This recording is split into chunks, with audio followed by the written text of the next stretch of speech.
All right, romance.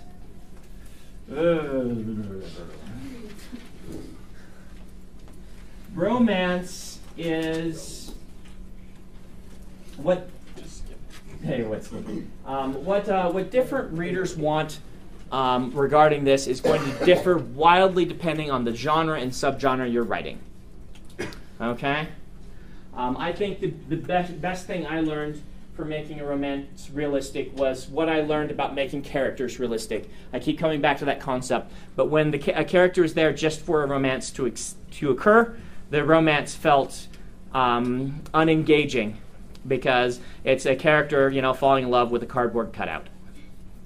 And so,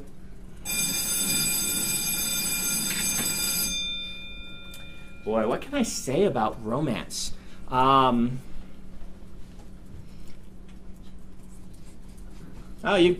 Here's a question. Oh, okay. I hope you're going to take over and teach us. I know nothing about it. But I've got Dave's lesson on it, and I'll teach that one after this. He does a good job with it. What's the difference between like a kind of a childish romance, right, let's say, versus an adult romance, and do you really need to make that much of a difference when you're writing? Oh, that's actually a good question because it's something I've thought about quite a bit. Certainly, there's going to be a big difference between a middle grade romance and a teen YA romance. Middle grade is, the kids are usually just beyond girls are yucky or boys are yucky. And they giggle, but they don't profess true love. And I think that one's actually, easier for you to distinguish than the teen romance, which is, here's the thing. How realistic do you want your romance to be? That's question number one, okay? How realistic do you want your romance to be? That's a little like asking how realistic do you want your fight sequences to be. It's kind of a loaded question. My fight sequences are wildly unrealistic because they're taking place in a fantasy world and we're doing fantastical things with them. Even if you pull out the fantasy, I tend to arrange the situations in such a way that they would be somewhat unrealistic. I do more Hollywood-style fighting than I do tough and gritty fighting. And I probably should have talked about this in the fight sequences thing. But, tough and gritty fighting, the real nature of fighting is you take a wound and you don't fight anymore. That's the end. Two people, one person can almost never beat two people. If there's two of them and one of you, you lose. That's how fighting is in the real world, if they're all trained. The only way to get around that is the sort of intimidation factor, which is the kind of berserker factor. If you go watch people fight online, you can see like little videos. There's this one that I saw of this guy who just goes crazy, rips off a shirt and takes down 4 guys. But what he does doing it is he shoves this one, he knocks this one away, he goes crazy on this one, and the others stand back going, "Holy cow, he's gone crazy!" And that's the way you beat a group in real life. In real life, if 2 people come at you with swords and a shield, and you have a sword and a shield and nobody around you, you're dead. We don't like to talk about this, but it's true. I mean, yes, you could probably beat those 2 guys once in a while, but those sort of situations, 2-on-1 is not very fair. See, we got some martial artists in here, right? What am I saying wrong about this? It's really hard to fight 2-on-1, isn't it? You'll notice that even in Hollywood movies, if there's a hero is surrounded by a group of guys, they all come at him one at a time. Mm-hmm. The others just stand around and wait. Here's another fact of real fighting for you. Getting the guy on the ground is the best way to win in an unarmed fight. You don't want to kick him and punch him except for once. Get him on the ground and put him in a headlock. That's how you win. Preferably while pounding him in the face while you've got him in a headlock. Don't laugh, that's what you do. If you really want to beat somebody, you kick them really hard, or you rush at them really hard and knock them off balance and down. You get them on the ground, you put them in a hold, and you beat them senseless. That's how you win. You can't do that in a group because notice when you're doing that, what happens to with their friend? They're jumping on your back and then you lose. But that's, real battles with a sword and shield did not usually take place like the test and the circling and the things and then exchange. They went like this. No, really. You put your shield up and you hit over the other guy's shield or to the side of it until one of you dies. Or gets hit, and that means you die. And it's over like that. That's a battle. A one-on-one. Now, in real warfare, they're putting you in ranks and formations so that sort of thing doesn't happen. You're here stabbing with a line of a bunch of guys stabbing at a bunch of other guys coming at you stabbing. And you're hoping to break their formation so you can do the stuff I just talked about to them. And that's real war. So it depends on how realistic you want to make it. Are you talking more about fantasy warfare? I'm talking about medieval warfare, okay. Yeah. Modern warfare is a completely different beast. Completely different beast. Question, comment? I was just going to say, it's also like if you ever watch the Olympic fencing, it's Yeah. over in like 1 second. Yeah. Just whoever goes first. Really. Yep. And so that's realism. So going back to the romance, how realistic do you want your romance? Do you want to allow it to be Hollywoodified a little bit? And there's really nothing wrong with that. It's a trope that we all buy into. Just like we buy into the fact that we can have extended duels commonly and that one person can take on three. Granted, it helps with suspension of disbelief when you give them magical powers and you make them, you make the fight sequences try to feel realistic as they would be if these magical powers happen, which are cleverly designed to make the battles work more like they would in a Hollywood show. I think that's something like he was talking about video games earlier. We come up with this idea of hit points. As long Yeah. as you don't go to zero, you're Right, fine. right. But like you said, like one hit, you're Yeah. basically done. So like how much damage can we do to our characters Right. believably before they should lose? What type of story are you telling? Bruce Willis in Die Hard. That guy should have been dead long ago, but the story works because he is just so tough. He's not.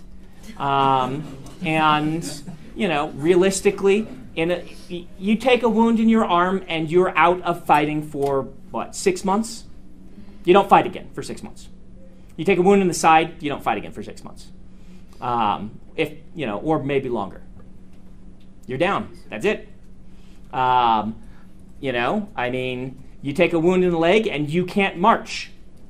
You are not on the battlefield. That's what happened, in these you had lots of people cycling off the battlefield and on the battlefield as well. That's another thing we miss in talking about in warfare. They were long, extended campaigns.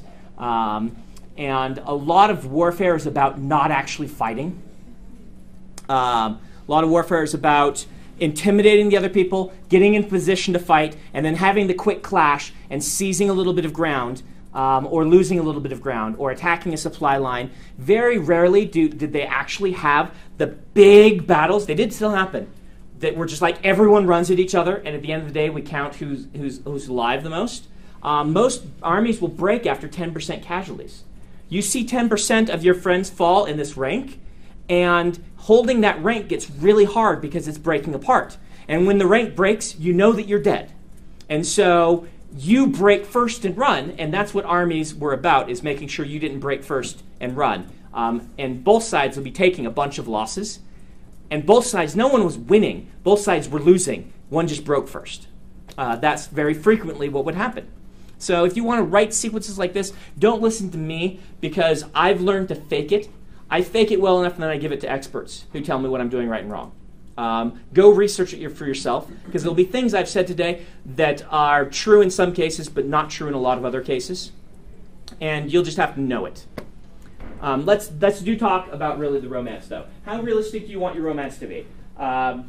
A lot of people who are reading for a romantic subplot are not looking for a realistic romance. That's perfectly fine. I don't know, your scale of how unrealistic the romance is going to be is going to vary depending on what type of story you want to write. I try to keep a little more on the realistic side, but I'm sure there are people who do it much more realistically than me that would look and say, this is complete fantasy, Brandon. But let's look at Twilight as an example. Twilight is an example of a very realistic teenage romance. This is how teenagers really do approach romance. Everything is the most passionate that has ever existed in the history of mankind. They are very, she wrote Bella like a real teenager. And then the tone of the story was that this is actually true love. And that's where it becomes a fantasy. I'm not saying this to snicker. This is what is intentionally done in this type of story. And it's perfectly all right. It's the type of story that's being told. They're making the kind of, like I'm taking the idealized sense of combat and making it the reality in my book. They're taking the idealized sense of love at first sight, eternal, soulmates made for each other, that see each other and are passionately, ravenously in love with each other, like teenagers, and making that a real basis for a solid relationship. And that is one of the big tropes of the romance genre, is doing that. So that's question number one. And so it goes back to your question of what distinguishes a teen romance? Well, teenagers tend to think that it's Romeo and Juliet, where if Romeo and Juliet had lived, they would have broken up in 3 or 4 weeks.